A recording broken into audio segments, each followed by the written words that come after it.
नमस्कार। आज से हम लोग पामिस्ट्री के कोर जो कहा जाए मुख्य बिंदु है वहाँ की जर्नी स्टार्ट होगी। अब तक मैंने आपको उंगलियों के बारे में, पर्वतों के बारे में, हथेली का रंग, हथेली के प्रकार, ये सारी चीज़ों के बारे में बताया।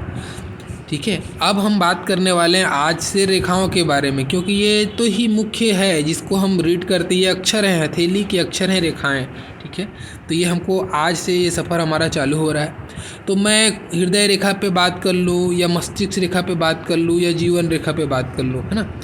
हाथ में मुख्यतः जो मुख्य 3 रेखाएं ही मुख्य होती हैं। इनको कहा जाता है, ये जैसे रोटी कपड़ा मकान होता है ना हमारे ज़िंदगी में, वैसे ही समझो कि हस्तरेखा की रोटी कपड़ा और मकान है। ठीक है, ये 3 तो चाहिए। अब चौथा क्या चाहिए? चौथा एक होता है धन। ठीक है, एक होता है कि ये एक्स्ट्रा, आप बोल सकते हो एडिशन है, ये नया ना रहे तो भी आदमी को ये 3 तो रहना चाहिए, नहीं तो फिर तो ज़िंदगी चलेगी नहीं।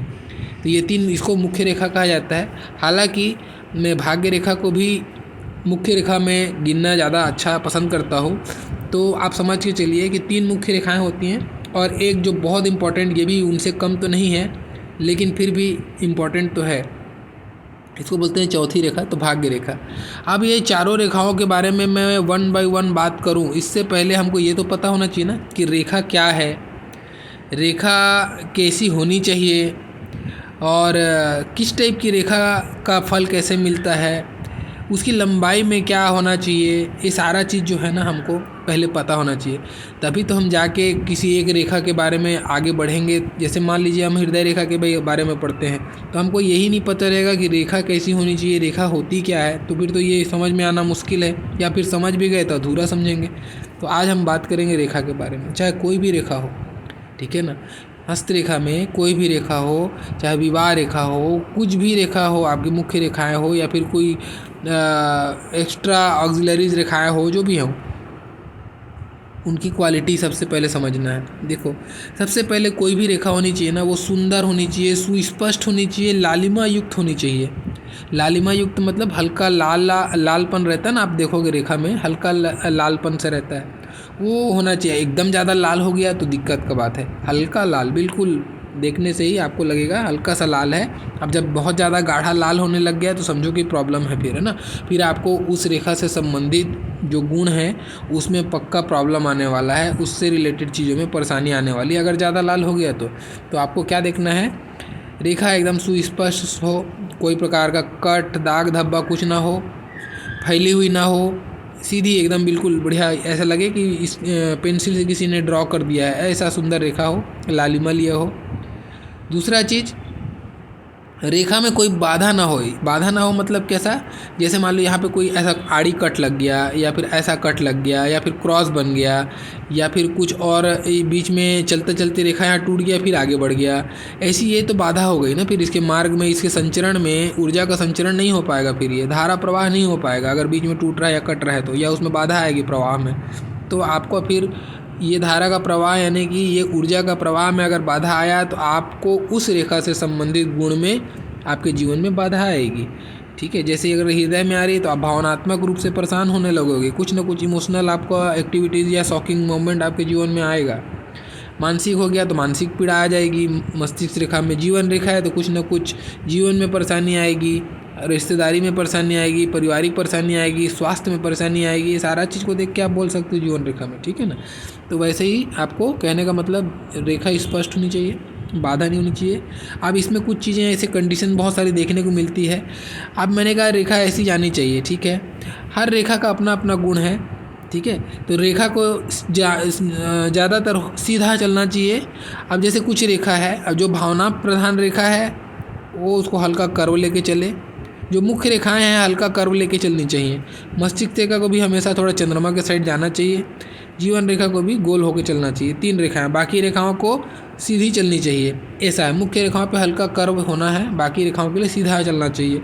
लेकिन मान लो अब आपको भाग्य रेखा की बात कर ले, भाग्य रेखा आपकी ऐसे मिली, आपको ऐसे लहराती हुई भाग्य रेखा मिली, तो ये फिर दोष है। भले ही रेखा सुंदर है, सुस्पष्ट, लेकिन ये फिर भी आपको दोष देगा, आपका जीवन में अनस्टेबिलिटी कर देगा, तहस नहस करके रखेगा। इसीलिए रेखाएं लहरदार नहीं होनी चाहिए, रेखाएं जंजीर वाली नहीं चलनी चाहिए, ऐसी जंजीरदार रेखाएं मिलती हैं वो भी नहीं चलनी चाहिए। आपको गाढ़ा फीका होने लग जाए, रेखा अभी यहाँ पे गाढ़ा होने लग गया, फिर फीका होने लग गया, फिर गाढ़ा होने लग गया, फिर फीका होने लग गया, ऐसा जब चलेगा ये भी आपको दोष देगा, ये फिर मार्केस का पीड़ा देता है आपको, गाढ़ा फीका होना, ठीक है ना।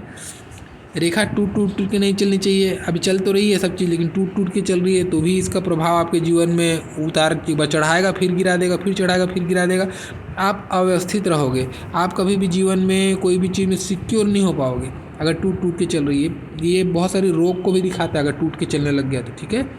वैसी रेखा का अब यहाँ पे रेखा तो पूरी लंबाई पे चल रही है और बिना टूटे चल रही है, लेकिन बहुत गाढ़ी होके चल रही है, बहुत गाढ़ी चौड़ी होके चल रही है, ऐसी नाली बना के एकदम। ऐसी रेखा भी बहुत पीड़ा देती है, ऐसी रेखा भी परेशानी देती है, ठीक है। रेखा का अब मान लो एक एग्जांपल के मैं आपको ये भी एक पॉइंट आ गया तो मैं बताते चलूँ, ये बहुत इंपॉर्टेंट पॉइंट है, हालांकि अच्छा हुआ ये ऐसे समय पे निकल गया मुँह से, बहुत इंपॉर्टेंट पॉइंट है।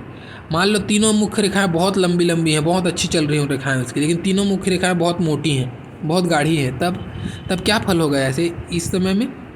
ऐसे लोग प्रगति तो जीवन में निसंदेह करते हैं, 100% अच्छा प्रगति करते हैं, लेकिन इनको जो सफलता मिलती है ना बहुत डिले होके मिलती है, बहुत देर से मिलती है। ऐसे लोगों का सफलता देर से मिलता है और उस समय मिलता है जब चाह हट जाती है।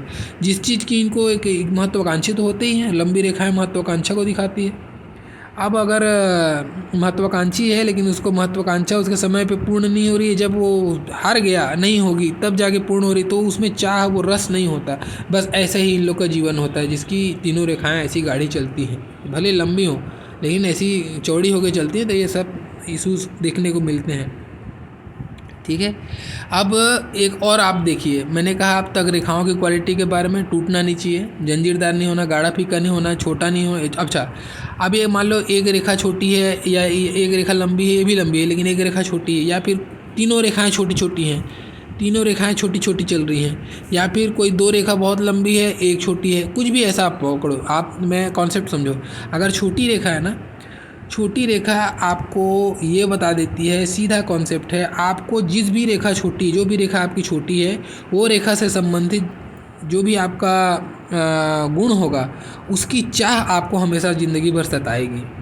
जैसे कि मान लो आपको ये परिवार की रेखा छोटी हो गई तो आपके हो सकता है शारीरिक कष्ट आपको जीवन भर रहेगा, आप उसके कारण से परेशान रहोगे, आप अच्छे स्वास्थ्य के लिए तरसोगे, या फिर हो सकता है कुछ पारिवारिक आपको ऐसा लगाव आपको जीवन भर मलाल रहेगा किसी न किसी का, पुत्र का, पत्नी का, किसी का भी। इसे मतलब परिवार की भी रेखा को यहाँ से देखते हैं तो ये पारिवारिक रूप से भी ऐसे लोगों को हमेशा एक मलाल सा रहता है कि ये ऐसा हो जाना चाहिए था, ये जो चीज़ें हैं ना यहाँ पे रह जाती हैं। दूसरा चीज़, अगर मस्तिष्क रेखा छोटी हो जाए तो, मस्तिष्क रेखा अगर छोटी हो जाती है तो ये बताती है कि ऐसे समय में इंसान का मानसिक रूप से वो कुछ ना कुछ उसकी इच्छाएं रह जाती है। जैसे कि स्टडी से भी जोड़ सकते हो आप उसको, ठीक है, स्टडी से वो जोड़ सकते हो। उसके मान सम्मान भी मस्तिष्क रेखा को दिखाती है, तो मान सम्मान की चाह, अपने आप को एक व्यवस्थित रूप में देखने की चाह, या फिर पढ़ाई लिखाई की चाह, ऐसे एकेडमिक रिकॉर्ड में भी जाके सोच सकते हो वैसे। लेकिन हार्ट लाइन अगर छोटी हो तो भावनात्मक रूप से बहुत हर्ट होते रहता है वो। ऐसे समय में फिर इंसान इमोशनल परेशान रहता है, मतलब भावनात्मक रूप से कोई भी कारण हो सकता है, इसका कारण बोल पाना का सही नहीं है या सरल नहीं है, आप बाकी रेखाओं को देखना पड़ेगा, लेकिन ऐसा है तो ऐसी चीज़ें होती हैं कि इमोशनली वो थोड़ा सा हर्ट होते रहता है, ठीक है ना। तो छोटी रेखा मतलब आपको उस गुण से संबंधित चाह बना देगा, उस गुण से संबंधित चाह के लिए आप जो है थोड़ा सा ज़्यादा जुड़े रहोगे अपने आप से, अपने एक कश्मकश सी चलेगी आपके अंदर में, ऐसा आप देख सकते हो। अब बाकी कोई रेखा है, मान लो मस्तिष्क रेखा की ही बात करता हूँ मैं, एक जनरली जो मिलता है देखने को, मस्तिष्क रेखा से जब भी कोई भी रेखा से अगर कोई खड़ी रेखा निकल रही है, जैसे खड़ी रेखा यहाँ से निकल रही है, वैसे जीवन रेखा से भी अगर कोई खड़ी रेखा निकलती है तो ये क्या बताती है, आपके जीवन में उस रेखा से संबंधित गुण में आपको इजाफा कर देगी। जीवन में अगर निकल रही है तो जीवन में प्रोग्रेस का मोमेंट देखने को मिलेगा, अच्छा पारिवारिक खुशी मिलेगी, अच्छा स्वास्थ्य मिलेगा, जीवन में धन की स्थिति अच्छी रहेगी, ऐसी सारी चीज़ें प्रोग्रेस लाइन बोलते हैं इसको। अगर मस्तिष्क रेखा से निकल रही है तो मानसिक उन्नति मिलेगी, मान सम्मान मिलेगा, प्रमोशन मिलेगा, पद प्रतिष्ठा मिलेगा, ऐसा आप देख सकते हो। अगर हार्ट लाइन से निकल रही है तो इमोशनली आप खुश रहोगे, और ये बहुत सारी चीज़ों को दिखाता है ना, यहाँ से एक ही चीज़ नहीं देख सकते हो आप। आप यहाँ से भी विदेश यात्रा की तरफ में भी आपका रुझान हो सकता है। आपका धार्मिक कृत्यों में आपका व्यक्तित्व है, तो आपके व्यक्तित्व में रुझान मिलेगा। जिस गुण में, जिस पर्वत में रेखाएं जाएंगी, उस पर्वत से संबंधित आपके व्यक्तित्व में निखार आने लगेगा। ऐसा आप देख के सोच सकते हो, ठीक है ना। अब बाकी चीज़ें जैसे कि कुछ रेखाओं में आपका, जैसे भाग्य रेखा की एक एग्जांपल के लिए, अब 3 मुख्य रेखाओं के अलावा एक और जो मुख्य रेखा है, इसको भी उप मुख्य रेखा कहता हूँ मैं। इस पे अगर खड़ी रेखाएं ऐसे निकलने लग जाए तो अति श्रेष्ठ है, बहुत श्रेष्ठ। पैसे की दृष्टि से अचानक जीवन में भाग्योदय देखने को मिलेगा आपको। लेकिन अगर ऐसे नीचे की तरफ अचानक से आने लगे, अब जैसे चंद्रमा से जनरली आता है, अब इसमें कन्फ्यूज नहीं होना है, मैंने इसे बड़ा बना दिया आपको। ये जैसे चंद्रमा से, ये सपोर्ट लाइन है, ये बहुत अच्छा है। लेकिन अगर कभी देखने को मिलेगा, ये भाग्य रेखा है और आपकी एकदम छोटी सी ऐसी आपको देखने को मिले कि नीचे की तरफ एक रेखा आ रही है। इसका क्या मतलब है? इसका मतलब आपको जीवन में उस समय में कोई ना कोई पीड़ा ज़रूर मिलने वाली है। अब ये पीड़ा आपके, देखिए ये जो है ना, आपका वैवाहिक जीवन को भी भाग्य रेखा दिखाता है कहीं ना कहीं। तो वैवाहिक जीवन से संबंधित चीज़ों में भी ऐसा देखने को मिल सकता है, ठीक है। ऐसे समय में पत्नी का स्वास्थ्य का खराब होना, ऐसा भी देख सकते हो। जब पत्नी से कुछ मनमुटाव को दिखाना या भाग्य से संबंधित कुछ ऐसा नुकसान को दिखाना, जैसे किसी का बच्चा अगर मिसकैरेज हो गया, उस समय भी ऐसा देखने को मिल सकता है आपको। कुछ ऐसा चीज़ें जो अशोभनीय घटना, ऐसा आपको देखने को मिल सकता है कुछ। या फिर जैसे कोई अचानक से प्रमोशन होने वाला था, किसी ने उसके पीछे पॉलिटिक्स कर दिया, नहीं हुआ, तो भी ऐसा दिख सकता है। भाग्य में हानि या पारिवारिक आपके गृहस्थ से संबंधित चीज़ों में कुछ हानि, या फिर आपकी पत्नी की मृत्यु को भी आप यहाँ से देखते हो, ठीक है। ऐसी अगर रेखाएं बहुत सारी चल रही हैं छोटी छोटी, तो ऐसे लोगों की पत्नी लंबी उम्र की नहीं होती, या फिर पत्नी का निधन इनको देखना पड़ता है। तो ये भी चीज़ें इनके साथ होती हैं। या फिर लेडीज़ के लिए बात करो तो पुरुष से संबंधित जोड़ के देख सकते हो, पति से संबंधित जोड़ के देख सकते हो। मैं एक जेंडर को लेके नहीं बोल रहा हूँ, आप चेंज कर लेना शब्द को, ऐसे ही है ना। तो ये होता है रेखा का अर्थ और ये होता है रेखा का अपना प्रभाव।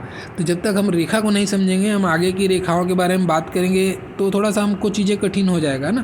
तो रेखा की क्वालिटी समझना है। अब एक लास्ट आपको जाते जाते मैं बताता हूँ। मान लीजिए आपकी ये मस्तिष्क रेखा चली, यहाँ तक चली, लेकिन यहाँ पर बॉक्स बन गया, ठीक है। अब टूट गई थी। मस्तिष्क रेखा का टूटना तो आपको मानसिक पीड़ा तो देगा ही। कोई भी रेखा का पीड़ा टूटना आपको उस रेखा से संबंधित गुण में कोई ना कोई नुकसान तो कराएगा। अब ये टूटा, लेकिन वहाँ पे एक चतुर्भुज बन गया। जब भी कभी भी चतुर्भुज बनता है ना, तो ऐसे समय में इंसान को वो प्रोटेक्शन देता है। चतुर्भुज हमेशा सुरक्षा का कवच है। तो आपको समझो कि वो जो भी टूटा है उसका कोई आपको दुष्प्रभाव नहीं मिलेगा, अगर चतुर्भुज उसको घेर लिया है तो। अब मान लो एक और, ये आपकी जीवन रेखा चल रही है, उसके बाजू में एक पतली सी रेखा और चल रही है, बहुत बाजू में, एकदम बिल्कुल सटा सा। मैं दूर बनाया हूँ, सटा सा ऐसा लगे। या फिर मस्तिष्क रेखा चल रही है, उस मस्तिष्क रेखा के बाजू में एक और मस्तिष्क रेखा से चलने लग जाए। तो हृदय रेखा चल रही है, हृदय रेखा के बाजू में एक और हृदय रेखा चलने जाए। ऐसी जो एक की रेखा के बाजू में दूसरी जो सहायक रेखा चलने लग जाती है ना, तो अचानक से जिस पीरियड तक वो चलेगी, उस पीरियड से उस पीरियड तक आपके जीवन में विशेष प्रभाव मिलेगा, आपके गुणों में वृद्धि कर देगा। आपको सफलता उस पीरियड में ज़्यादा अच्छी मिलने लग जाएगी, ठीक है। ऐसा आप उसको जोड़ के देखना। ये बहुत अच्छी रेखा है जब ऐसे चलने लग जाती है तो, ठीक है। वैसे ही अगर मान लो रेखा ऐसी चल रही है, आपकी जीवन रेखा बहुत टूट टूट के चल रही है, लेकिन उतने पीरियड में आपको एक और जीवन रेखा चली है बाजू में, या फिर मस्तिष्क रेखा टूट टूट के चल रही है, उसमें एक और बढ़िया रेखा चली है जो टूट के पूरा पीरियड को कवर कर रही है, तो आपको समझो कि वो जो टूट में होने वाली क्षति से आपको बचा लिया। ये ब्लेसिंग है। ये जब भी अगर सहायक रेखा चलेगी ना, ये सप्लीमेंट्री लाइंस बोलते हैं इसको। अगर ये खराब है तो उससे काम चलेगा। स्टेपनी है आपकी गाड़ी का, समझो एक टायर पंचर हो तो दूसरा काम कर लेगा इसमें, ऐसा आप समझ सकते हो, ठीक है ना। तो अगर दोनों सही हैं, टूटा नहीं है, दोनों एकदम स्मूथ चल रहा है, तो बहुत विशेष रूप से आपका वो पीरियड जो है ना, गोल्डन पीरियड होगा, बहुत अच्छा बीतेगा आपका वो पीरियड, ऐसा आप देख सकते हो। तो ये था रेखाओं के बारे में कुछ संक्षिप्त एक विवरण। अब आने वाली वीडियोस में हम मुख्य रेखाओं पे और उसके बाद में फिर अन्य सहायक रेखाओं पे भी बात करेंगे और बहुत डिटेल से बात करेंगे। तो आशा करता हूँ आपको ये कंटेंट्स अच्छा लगा होगा, और अगर पसंद आया तो प्लीज़ लाइक कीजिए, जो नए हैं चैनल सब्सक्राइब कीजिए, क्योंकि अभी मुख्य जो लेसन है पामिस्ट्री का वो चालू होने का है। आप लोग बने रहिए। तो मेरा वीडियो देखने के लिए आप लोग का बहुत बहुत धन्यवाद। Thank you.